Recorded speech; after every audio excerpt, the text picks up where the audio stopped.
Hello, and welcome to another episode of our ContinuousX podcast, where we toil to solve for X in the SDLC equation. We are pleased to have as our guest Ms. Kaitlin Bulavinetz, Chief of Staff to the Chief Software Officer of the United States Air Force. Welcome, Kaitlin. Hi, how are you? Thanks for having me. Well, thank you. I got by your name, so we're doing well. For this episode, we would love for you to provide your insights into any cultural challenges in adopting DevSecOps principles within the United States Air Force or the DoD at large, and how you've overcome them. Yeah, I think the cultural challenges are something that the staff in the department is aware of and working on, and our office is very happy to be working with our partners across the DoD on those challenges.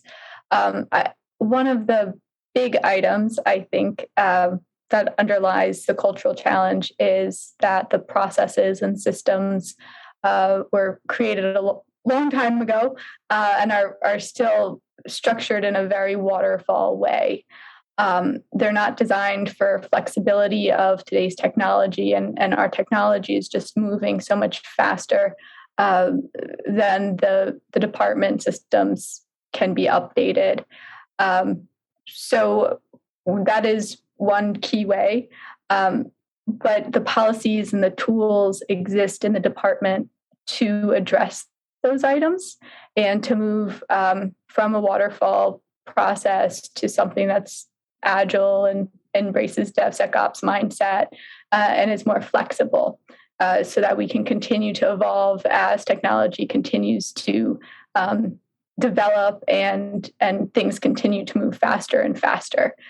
And I think that's an important area to recognize, that these tools exist, the policies exist, and you're seeing that we have all these pockets of innovation and all these new ideas like the continuous authority to operate, and which we'll talk about later, which you see offers the ability to move faster and to move at the speed of relevance. And those items, like through that implementation, that's how we've been changing culture. We're also doing that through workforce training and sharing best practices across the department. It's important to recognize that it's a holistic approach. It's not just, well, we need more software developers. It's not, we need to make sure our software developers are trained faster. It's, you have contracting officials who support those developers. You have so many programs that also support that work with them. There's so many different pieces, and if once we get everybody talking the same digital language, I think some of those cultural obstacles will start to disappear, and I think you're starting to see it.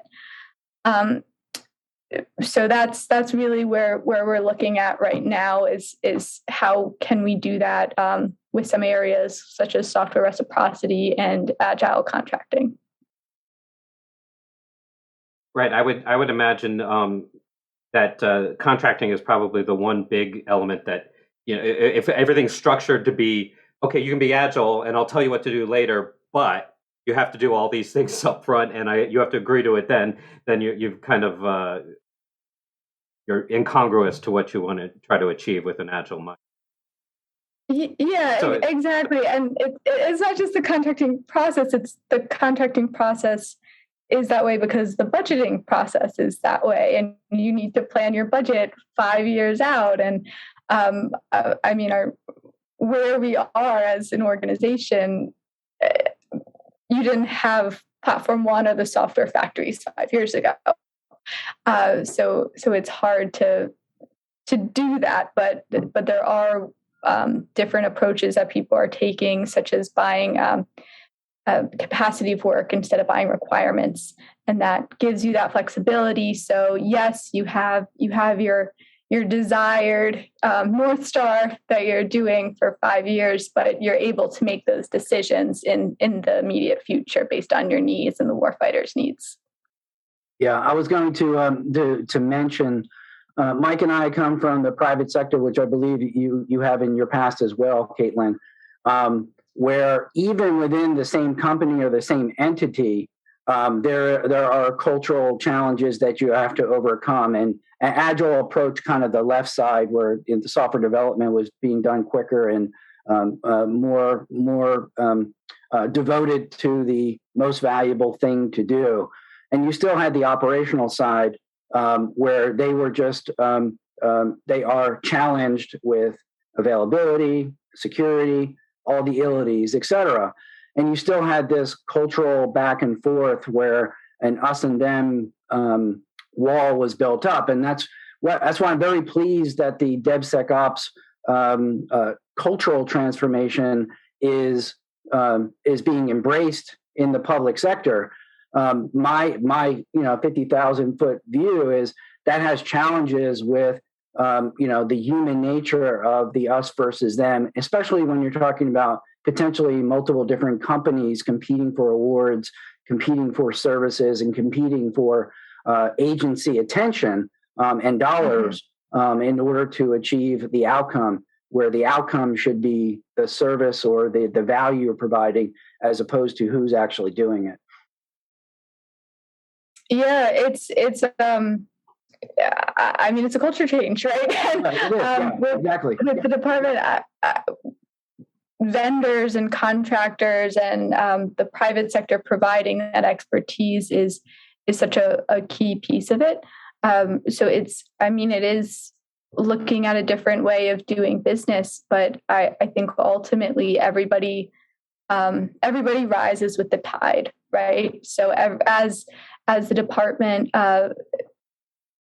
becomes more advanced when it comes to software practices and where we are from a tech standpoint, as we catch up to the commercial sector, companies it won't be such a stark difference between what you're selling to the government and the way the government does business and the way the commercial sector does business, or at least hopefully. I would only add, from our background, Mike and I would go into the operations group and, kind of plead with them saying, do you understand if a hole is blown in our side of the boat, ours being development side, we're still going down. So, you said the rising tide, I kind of use the naval sinking tide. Maybe to find some airplane.